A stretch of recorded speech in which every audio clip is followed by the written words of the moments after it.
Bienvenue dans la session alpha des formations majeures. Alors ces formations sont un peu particulières parce qu'en fait nous avons mis à l'intérieur de celle-ci l'ensemble des règles, l'ensemble des principes, l'ensemble des grandes idées et la philosophie de vie masculine qu'il faut arriver à obtenir et avec lesquelles il faut arriver à vivre au jour le jour pour s'améliorer et réussir dans sa vie personnelle. Les formations chez Major, comme vous le savez et comme vous allez le voir, sont plutôt culturelles pour essayer d'améliorer un maximum votre culture et donc votre caractère. Et dans celle-ci, vraiment, on a tout rassemblé pour qu'il y ait une sorte de synthèse de ce qu'est la masculinité pour d'abord, nous décomplexer vis-à-vis du monde actuel qui nous empêche d'être des hommes, et on va en parler dans cette toute première vidéo d'introduction. Et puis bien sûr, pour, encore une fois, chercher toujours à être meilleur et réussir dans tous les domaines. Parce que notre philosophie part de la phrase de James Garfield, un petit peu. James Garfield est un ancien président américain qui était connu pour sa sagesse et qui disait « Si je réussis à faire de moi un homme, je sais que je réussirai dans tous les autres domaines. Si je réussis à faire de moi un homme, je sais que je réussirai partout. » Et cette phrase était un petit peu un classique de la tradition masculine depuis des siècles et des siècles. Les hommes pensaient comme cela. Et aujourd'hui, nous vivons dans un monde où on nous empêche de penser comme cela, et surtout, on a sapé en fait toutes les bases idéologiques qui nous permettaient de penser ainsi. Et ce qui nous fait vivre un petit peu dans une sorte de schizophrénie. Je ne sais pas si vous avez remarqué, mais nous vivons avec un regard un peu particulier sur le monde. Moi, c'est ce que j'ai ressenti depuis mon plus jeune âge, dans la mesure où la plupart des hommes que vous voyez réussir dans le monde actuel, à tous les niveaux, sont des hommes qui restent des hommes. Dans le monde de la grande finance, dans le monde des grandes entreprises, dans le monde de la grande politique par exemple, les hommes qui dirigent vraiment le monde sont des vrais hommes. Et parfois même de manière un peu caricaturale, car ils sont parfois un peu brutaux. Mais ce sont des hommes. Et puis même sans parler de ceux qui dirigent le monde, dans la vie de tous les jours, les mecs qui réussissent le mieux, que ce soit dans leur vie sentimentale, affective, sexuelle, sont des mecs. On conserve tous les codes de la masculinité. Alors parfois de manière imparfaite, mais enfin, ça reste des hommes. Et alors même que nous voyons tous ces hommes réussir, eh bien on nous apprend que devenir un homme, être dans la poursuite de la masculinité, avoir encore les vieux idéaux masculins qui étaient ceux de nos pères, sont des choses qui sont détestables et horribles. Alors comment se fait-il que l'on puisse vivre dans une telle schizophrénie et quelque chose qui est complètement absurde en réalité? Alors, il n'y a qu'à comparer à tout niveau, à titre individuel comme je vous ai dit, un homme qui n'est pas vraiment un homme aujourd'hui, à part s'il vit dans les petits centres urbains, et encore c'est un monde qui est très clos et qui est très fermé sur lui-même et en fait coupé des réalités, un homme qui n'est pas vraiment un homme est un type qui aura du mal à se faire respecter, qui aura plus de chances de se faire agresser dans la rue, qui aura du mal à influencer les autres, à inspirer les autres, à imposer ses idées, qui aura du mal à séduire les femmes et qui aura du plus de mal à conserver celles qu'il aime. Alors qu'un homme véritable peut mieux y arriver bien sûr. Et même à titre communautaire, quand on pense à la communauté, car il est important de penser pas seulement qu'à titre individuel, mais aussi à titre de la communauté, les sociétés et les pays qui dominent le monde, qui sont dans une période d'ascendance, de croissance, sont précisément des pays qui conservent, eux, leur code masculin, et qui cherchent à avoir le maximum d'hommes dans leur pays. Alors à l'époque, c'était la capacité d'avoir le plus de soldats possible, et les meilleurs soldats possibles, mais même aujourd'hui, on croit qu'on n'a plus besoin d'hommes car on n'a plus besoin de soldats. Déjà d'une c'est faux, on a toujours besoin de soldats. Car je vous parlais tout à l'heure des gens qui arrivent à vivre en dehors de ces réalités-là. Mais s'ils peuvent le vivre, tous ces bobos des centres-villes, c'est parce qu'il y a des policiers bien masculins qui les protègent. Supprimez les policiers de Paris et vous verrez qu'en moins d'une semaine, tous les bobos qui pensent que l'homme et la femme, ça n'existe plus et ce n'est plus rien, vous verrez qu'est-ce qui va arriver avec eux.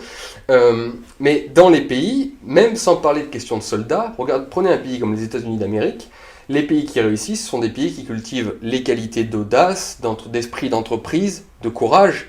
Même en économie, même dans la vie concrète et plus pacifiée d'aujourd'hui, les hommes sont nécessaires.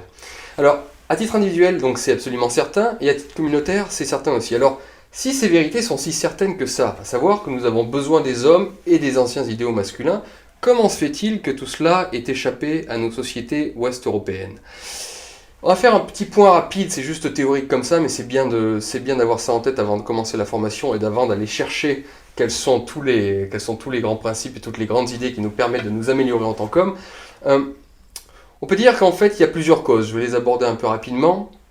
Mais déjà, on peut parler effectivement du changement des conditions matérielles de vie. À l'époque, imaginez quand un homme travaillait très dur, car tous les travaux étaient durs, quand il allait à la guerre, presque à chaque génération où il y avait de nouvelles guerres, eh bien l'homme était revêtu d'une dignité qui lui permettait en fait de briller en tant qu'homme, et on le respectait en tant qu'homme, et on cherchait à avoir des hommes, car précisément il fallait des gens pour accomplir des travaux difficiles et être capable de protéger sa communauté par les armes.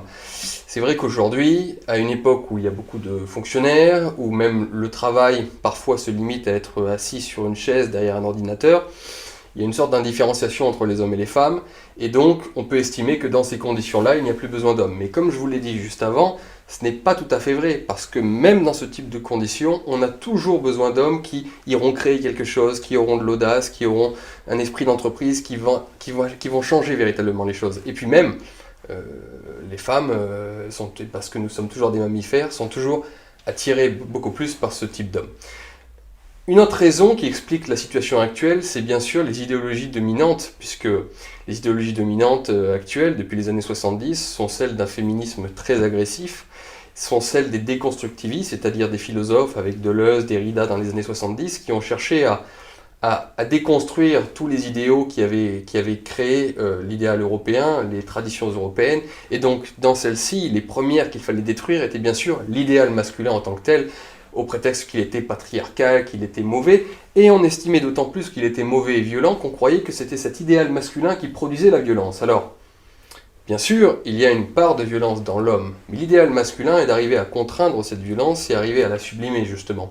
Et les auteurs qui ont travaillé sur le sujet s'aperçoivent plutôt que ce qui rend violent les hommes n'est pas une virilité d'un homme classique, n'est pas justement une masculinité parfaite, celle que nous allons essayer de travailler dans cette formation, mais bien au contraire, les virilités fragilisées. C'est quand un homme se sent fragile dans sa virilité, qu'il ne sait plus trop où est-ce qu'il en est dans sa masculinité, qu'il en devient violent. Quand l'homme assume sa masculinité classiquement, qu'il a une autorité naturelle, il n'a pas besoin du tout d'être violent. Et puis dernière raison, vous savez, un extrême en amène toujours un autre, et il faut quand même savoir que la masculinité peut conduire au pire, comme tous les phénomènes.